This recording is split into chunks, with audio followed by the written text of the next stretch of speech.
welcome to episode 18 of the Bishop on a Bike podcast. I am Jim Hazelwood, your host. This episode, we sit down with Jeff Thiemann, who is the Chief Executive Officer of Portico Benefit Services. Now, those of you who are in the ELCA, you will recognize Portico because that is the organization that handles our benefits, 401k, 403b, health insurance, all of that stuff. And I sat down with Jeff a month or so ago on a cold winter day, but we were in a hotel room and had a chance to talk about both the work of Portico, his story of how he became a pastor, and also his views on discipleship, which for those of you in New England, he will be our keynote speaker and talking about discipleship one evening in our upcoming assembly. Maybe we can record that and get that on a podcast. Anyway, let's get to our conversation with Jeff Thiemann. You worked for a long time in the marketplace, right? I did. So I think, let me go back. Yeah. So my parents were missionaries. I grew up in the Philippines, mainly in the Philippines and in Ethiopia. And so my dad started a congregation. It was a Lutheran Missouri Synod missionary. So that in some ways it's been kind of, part of my growing up, being part of the church, but as a family member and then as an active lay person. But so I graduated from high school in Ethiopia and then went to MIT where I met my wife and graduated with a degree in computer science engineering and then started working for Hewlett-Packard. And I was with HP for 18 years. Oh. And that was in the U.S. and overseas too. I got opportunities to move overseas with HP and was very active in churches all along the way. And then left HP to run a software company out in Silicon Valley, and then left that after the dot-com bust. We did the boom and the bust. This is like 1990s. 1998 to 2001. And then I went through a year of discernment, which was partly impacted or significantly impacted by the experience that we had in our home congregation. This was a congregation that had some conflict. We happened to be out of the country during that conflict. We were members way back when, moved out of the country and then moved back after the conflict. But it had really torn the congregation apart, and the whole ministry was suffering. So you're away when that happens, and then you come back to kind of the fallout. To half the congregation. Ooh, but some of our friends there, and so I was on church council. I was very active in the youth ministry, which is what got me into the church council. We got 4 kids, so my wife and I were very active there.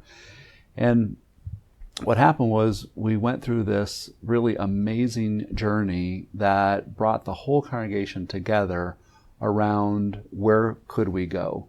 We looked at our past, present, and future. We went out and talked to the neighborhood. It was one of those just great experiences of thinking about where is God calling us now to go. And what happened was this group, and I was leading the lay group that was doing this in conjunction with the pastor. And we get to Sunday morning to do the big reveal after all the votes came in from the congregation. And we had actually taken number 1 and number 2 and said, you know what, if we do it this way, we could do a piece of 1, a piece of 2, and that would be our focus, and that's where we're going to focus as a congregation. There was just such enthusiasm around that. And the pastor got up and said, we're going to do, I think it was like number 6 on the list, which had 3 votes out of the whole congregation. I think him, his wife, and one other person. Oh, no. And that was the end of all that momentum. And I had been talking with my dad about church and all the stuff. And he said, Jeff, maybe God is calling you to be on the inside. Maybe you've done as much as you can do from the outside, and God's got a new spot for you. So I really spent a year thinking about that, praying about that, talking to friends, investigating, looking at seminary, and what would it be like? Who are these people that are pastors? I mean, my dad was a pastor, Right, but still, what is it? What is it now? What is the church calling? Did you talk with other pastors? Talked with other pastors, and so I went to PLTS to investigate, and visited on a Friday afternoon. It was actually the first week of their spring semester, and met with the director of admissions, and then he said, well, I got you arranged to go attend a class, which was a New Testament class. Sitting in that class, I felt like God spoke to me and said, Jeff, you need to be here. And one thing led to another. I met with the registrar. She printed out the semester class schedule, and she pulled out this green pen, and she said, well, if you're going to become a pastor, you need an MDiv. If you're going to get an MDiv, you'll need to take this class, this class, this class, this class. She handed me the sheet of paper and goes, well, this could be your schedule. Now, I was thinking maybe I'll take a class and try it just out. Check it out. Check it but out. Here she's doing the whole let's dive in kind of thing. Right. And I had not told her that I was thinking of putting my toe in the water. Right. And so I looked at that and I said, all right. And so I started on Monday. Oh, wow. Yeah. You just dove right in. Well, again, it was after a whole year of discernment. Yeah. But still, that's really funny, though, that she kind of assumed a certain level of commitment that you weren't quite ready to make. Right. But it was good. So I went to PLTS and graduated there in 2005. So you were older than most of the students? Yes. In fact, 2005 for the ELCA was the peak of second career seminarians. So I was in that peaked class. And were you there? Were there other second career people, or were there were quite a few? Okay, yeah. All right. So, and we actually there was a group of second career seminarians that got together on one night per week to eat dinner together, just to talk about the life as a second career student, some of the challenges, like how do you pay attention to your classmates, your schoolwork, and your family. And some of us were commuter students, so I had an hour-and-a-half commute each way. And as much as I wanted to be part of the seminary life, I had 4 kids, and that was really important too. So it was a juggling act, and I found great support from those other second career seminarians to figure out, not doubting that God had called us on this journey, but how do we make it work? So you go through seminary. You're called, ordained. You have a call in a congregation in Walnut Creek. Walnut Creek, California. Okay. Yeah. So I got a call to be the executive pastor at one of the largest congregations in the Sierra Pacific Synod, St. Matthew Lutheran Church in Walnut Creek. And I've been there. I know it. Absolutely, I just loved it. I found parish ministry to be incredibly life-giving.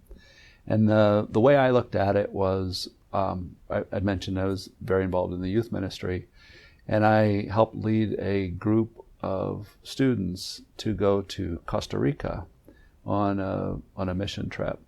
And we did a lot of teaching and hanging out with folks. But one day we went into the roughest part of the downtown and did cleanup out on the street where they had this storefront church. And the pastor was very clever, because what he wanted was to have these blonde teenagers from California out washing windows and so on. And of course, people would go, what's going on? And he was happy to tell them what's going on. We're getting ready for a worship service tonight. You're invited. We have a meal. And he was brilliant. And he was telling me, as we were talking, about the drug problem. And I said, tell me more about the drug problem here, because this is a very difficult area. And he goes, it's really simple. You've got a lot of drugs in South America, and you have a lot of consumers in North America. and the trucks drive through here, and some of the drugs fall off the truck. There's our drug problem. Well, that illustration stuck in my head for a long time, and I would describe parish ministry in a different way, but with that picture in mind. And what I experienced was that I got to see God's grace flow through the congregation, through me, through others, and I had a front row seat. And the life-giving part for me was that I saw people's lives touched and changed, and some of that grace spilled out into my life. And it was awesome. It was just so life-giving. Now, I'm not going to say that there aren't challenges to parish ministry. Of course there are. And there are things that are less fun than others.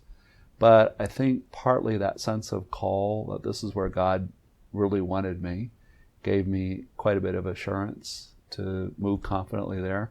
And then to just be a witness to what God was up to was pretty amazing. It is amazing. Parish ministry is, for me, the same. I mean, it was the best, and I know when I get done with whatever I'm going to be doing, I'll look back. Those will be my best years, especially the years in Rhode Island. For me, were you connect with people in intimate points in their lives. You work with people to accomplish things that have real impact on real people. You're close enough to the ground that it really makes a difference. So, and I think it is such an amazing privilege, really, to be invited into people's lives so quickly. There were things that just surprised me over and over, that people would come up to me and say, "Pastor Jeff, I need to talk about this or that. Do you have a few minutes?" And immediately I was invited to be part of the most intimate portions of their life. That is just awesome. Yeah, it is.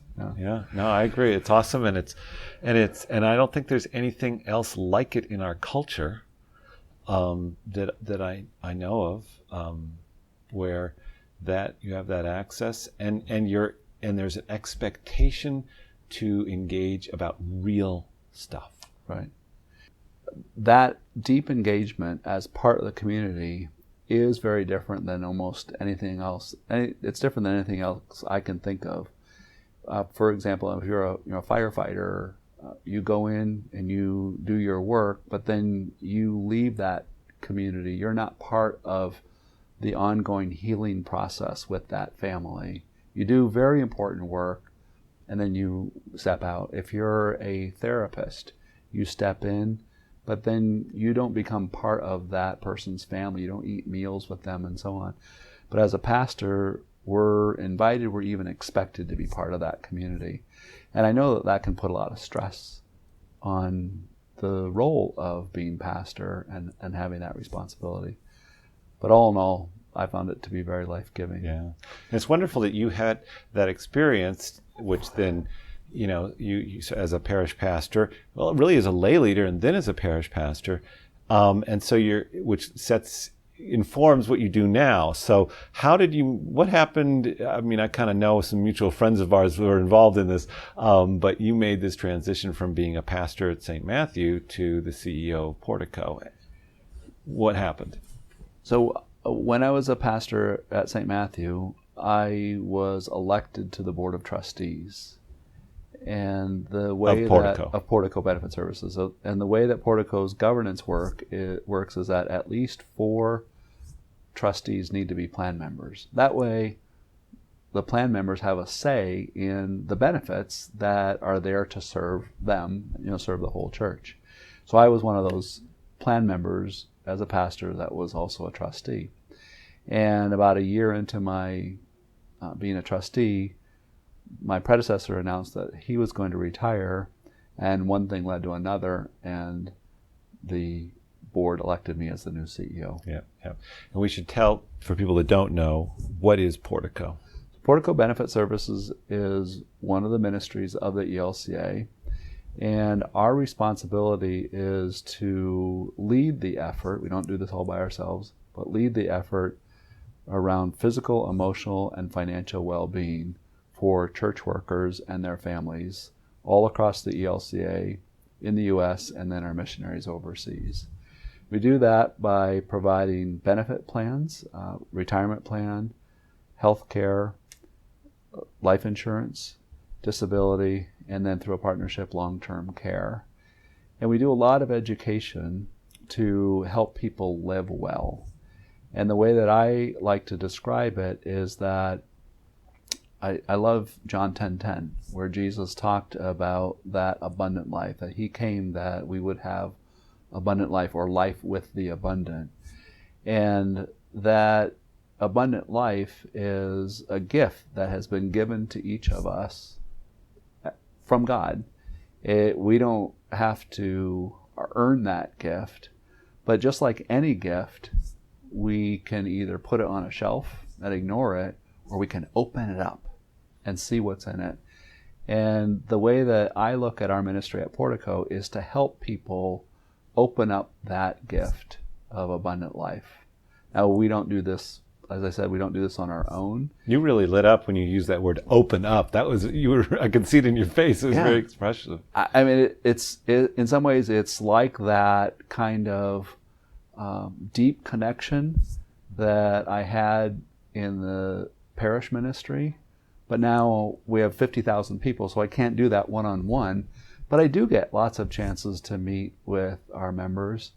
And now as the CEO, my role is more to make sure that we're headed in the right direction and make sure we've got the structure and the people and the priorities so that we can serve our members really well. Mm-hmm. So that's what we do. Yeah, and it's a variety of things. I don't think we don't need to go into every single thing, because we could probably do a podcast on each particular thing. I'm thinking about pastors and deacons in particular that are listening to this, because I would imagine for the most part that's the largest group of people that are served by Portico Benefit Services. Yeah, we have almost all the rostered ministers in our plan, and of course many retired ones as well. Right.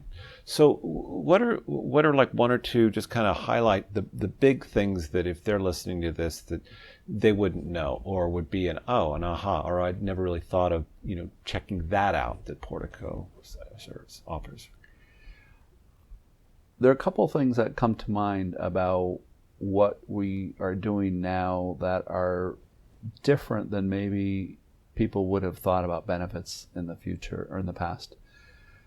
The way that we look at benefits now, going back about a decade, was that 10 years ago, the leadership of Portico made the decision to go from a disease model to a wellness model. That happened before I came on board, and it really happened as I was a new pastor.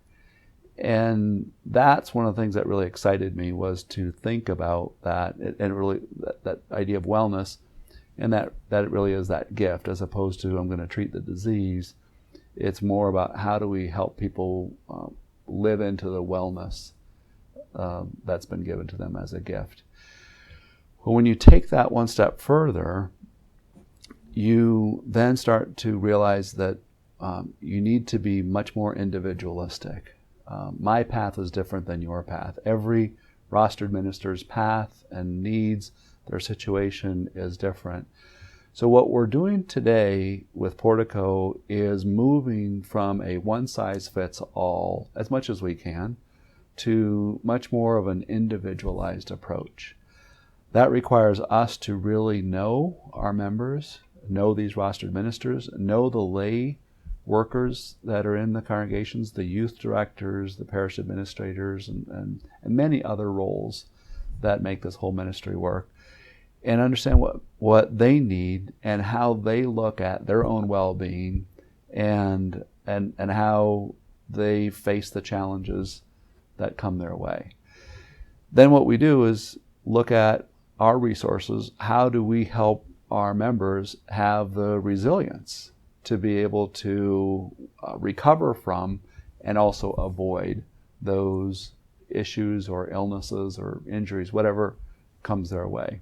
And so it's really a lot about building capacity, building those assets of resiliency. A couple new things that we've really focused on is the whole area of diabetes. It's a big problem in our country. About 11% of our membership has diabetes. They're being treated for diabetes today. And not only is this a huge cost, that then becomes a financial burden on the whole church to pay for those claims and the complications. It really moves people away from that abundant life when they've got to deal with this chronic condition. So last year we introduced a program from Livongo to help people with diabetes better manage their care. And we've had very, very good uptake, and I've heard lots of good results because, again, it's an individualized approach that looks at what do you need to support your life dealing with this condition. And then at the beginning of this year, we introduced another program with a company called Omada, which is a pre-diabetes program. And our goal there is for people that want to. It's by invitation. If you want to do it, you can. If you don't want to do it, you don't have to. But if you have warning signs that say you're on the road headed towards diabetes, there are actually exits available for you. We can point them out and we can help you navigate your own journey to get off that road into a chronic condition of diabetes. So that's on the physical side. Mm-hmm. On the financial side, we've done a lot of work with our retirement plan, and we are now able to use a tool that our members can access online, as well as financial planners that are Portico employees that are credentialed professionals with nothing to sell. Their goal is just to make you more likely to be well financially. And they absolutely love doing this. And that's a shift because that used to be outsourced, right? Used to be outsourced. You brought it inside now. What we found was that when we had it outsourced, the people that were doing it were great people, really understood finances, but didn't understand the church. Oh. And what we heard from our members was, I really would like to talk to someone who understands what it's like to work in the church. And so we brought that in-house. So now they're all Portico employees, part of the church. And so, and you don't have to be retired or a year or two from retirement to call these people. You can be 34 and say, I don't understand how I should choose the various fund options. And you can actually talk to a person who can help you through that. Absolutely. We have really worked hard to get not just the people about ready to retire and 20 years from retire, but actually just getting started. Because we know that if we can help people get started well, then they're very likely to learn good habits and then stick with those habits, and they'll be in a much better condition later on. Yeah. As I say, their future selves will thank their current selves by making some of those good decisions. Yeah. Yeah. One other thing that people might not know about is how well our investments have done. Now, everybody that's paying any attention at all knows that the market has gone up very, very well. Our largest fund is called the 60E fund, which is a 60% equity fund and 40% fixed income. And that fund actually beat the index over the last 5 years by almost 2% per year. Oh, my. So what's really exciting is we look at how our members are moving towards retirement readiness, and we are just seeing a steady increase, partly because of the market, but also because we have exceeded the market returns by such a wide margin. And we now have 65% of our plan members making pre-tax contributions for their own retirement, in addition to what the congregations are putting in. In America, that level of participation is almost unheard of.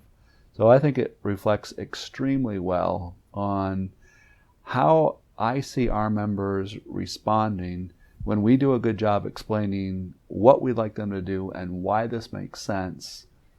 I am amazed and pleased at how well our members respond to change. That they make changes very, very well.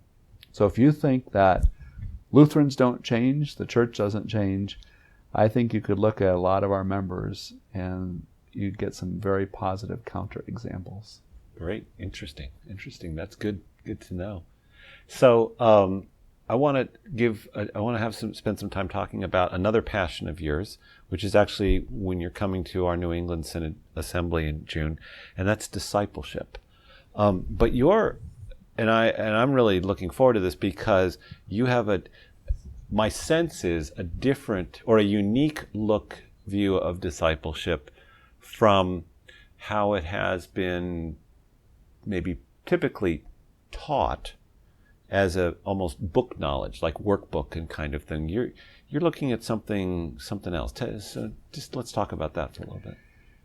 Well, when I think about discipleship, I think about how Jesus taught the disciples, and it wasn't with books, it was with experiences. And it all started when Jesus said, "Follow me." And what has struck me in my growing up in the church was when I have had some opportunities to bring my whole self into what I was invited to do. And I've had a number of pastors that have invited me to use my professional training when I was at HP, or I learned something from this class that I got sent to, and talked to my pastor and said, I was thinking about what we're wrestling with church council and this class. I know I was at this class to learn about doing this for HP, and I kept thinking about our congregation the whole 2 days of class. And I got invited to bring my whole self into being a follower of Jesus. And so when I think about when Jesus said, "Follow me," it is that invitation to bring our whole selves. And it's about experience.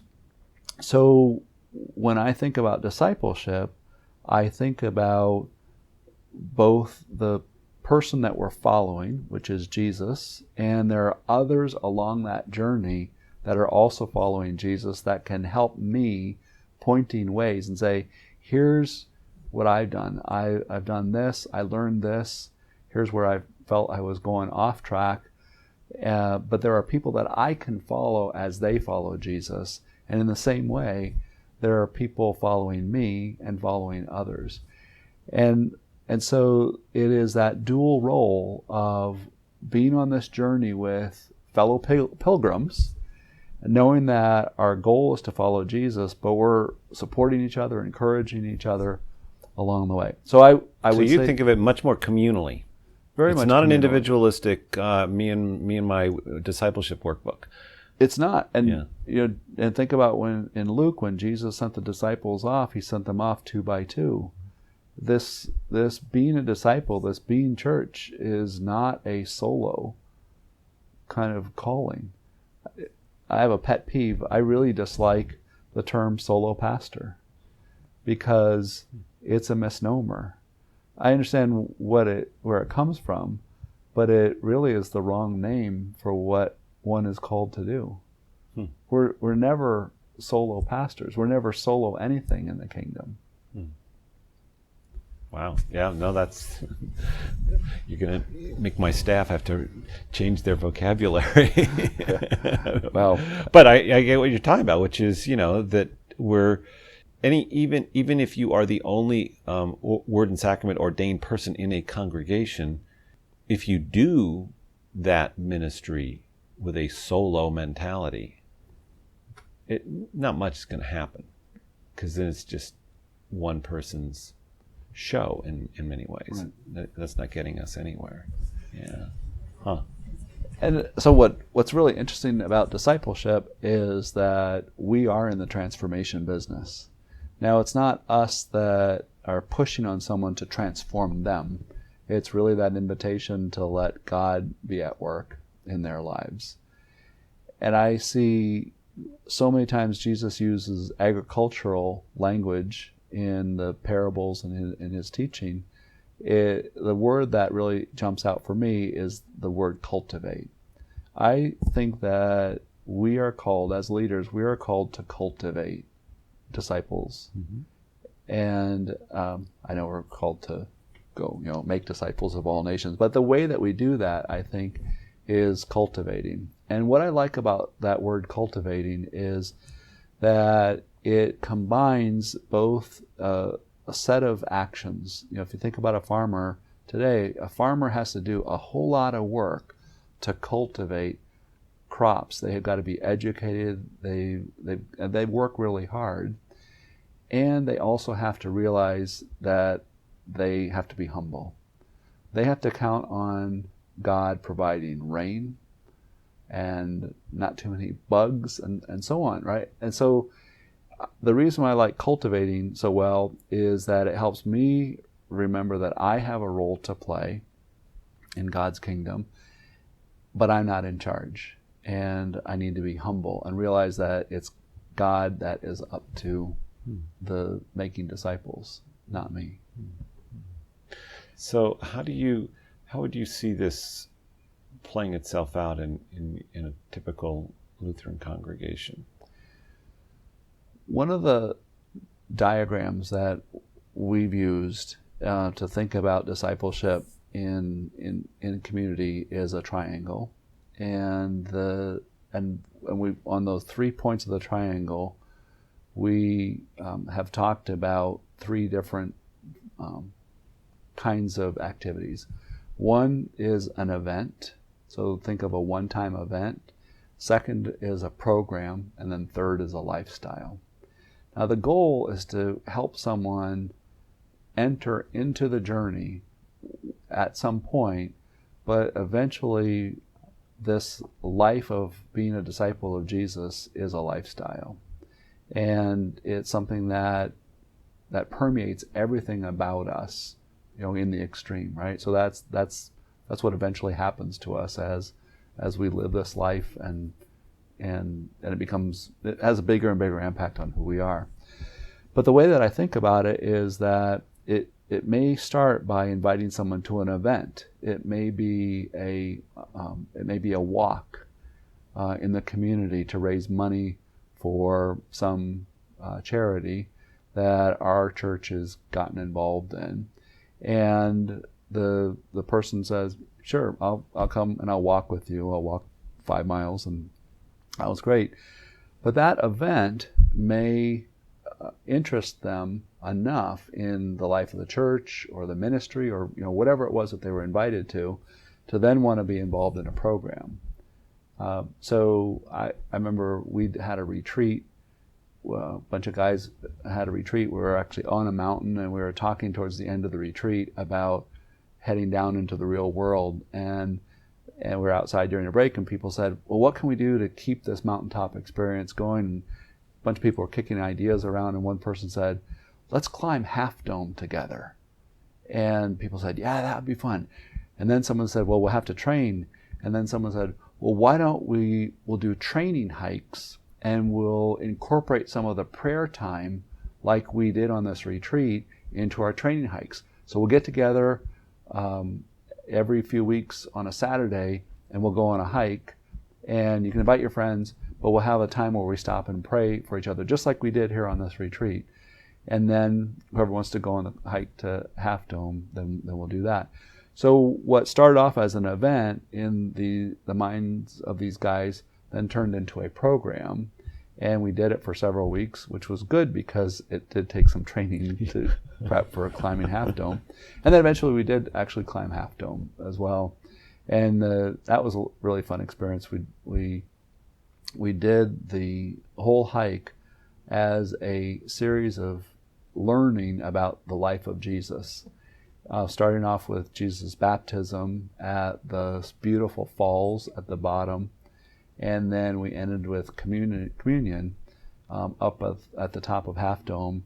And because the whole way that we were doing this was to invite others, there were some other people at the top, and we just said, we're going to have a small worship service here and celebrate communion.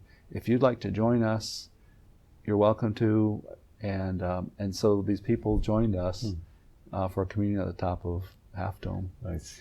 But I don't know if I explained this really well. Yep. About No, it's a great image. And then what I wonder though is so I get the event, I get the program, and then help us make the connection to the lifestyle. So the lifestyle really happens as people start to incorporate those, what could start off as an event or start off as a program into how they do things on their own. And behavioral scientists will talk about moving from extrinsic rewards to intrinsic rewards. So that's also part of what happens is you might do this because someone invited you to it, and you want to hang out with them or whatever.